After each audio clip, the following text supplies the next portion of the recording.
বিয়ের মাত্র ৮ দিনের মাথায় মেহেদিরাঙা হাত দিয়ে স্বামীকে হত্যা করল গৃহবধূ।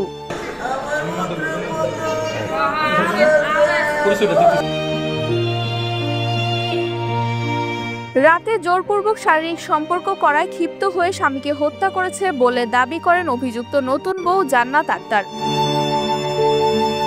ব্রাহ্মণবাড়িয়ার আখাউড়ায় নতুন বউয়ের হাতে স্বামীর খুনের এই ঘটনায় স্তম্ভিত এলাকাবাসী।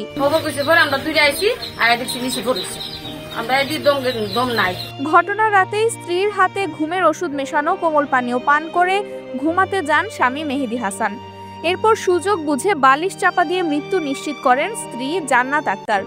হত্যা করার পর বাকি রাত মৃত স্বামীর সঙ্গে একই ঘরে অবস্থান করেন ৮ রাতের বউ জান্নাত। পরে ভোরের দিকে স্বামীর অসুস্থতার কথা বলে সবাইকে ডাকতে থাকেন তিনি।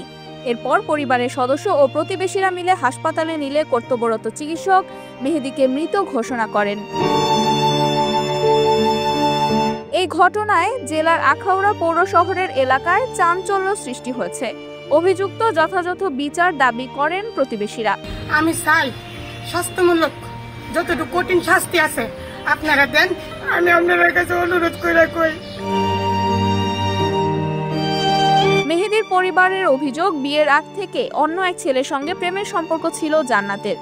বিয়ের পরও সেই সম্পর্ক অব্যাহত ছিল। প্রেমের সম্পর্কের কারণে স্বামীকে হত্যা করেছে জান্নাত।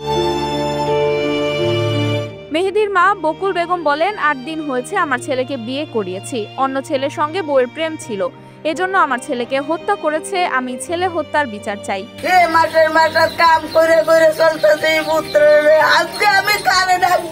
আখাউড়া থানার ওসি মোহাম্মদ সমিউদ্দিন বলেন, প্রাথমিক জিজ্ঞাসাবাদে জান্নাত তার স্বামীকে হত্যার কথা স্বীকার করেছে।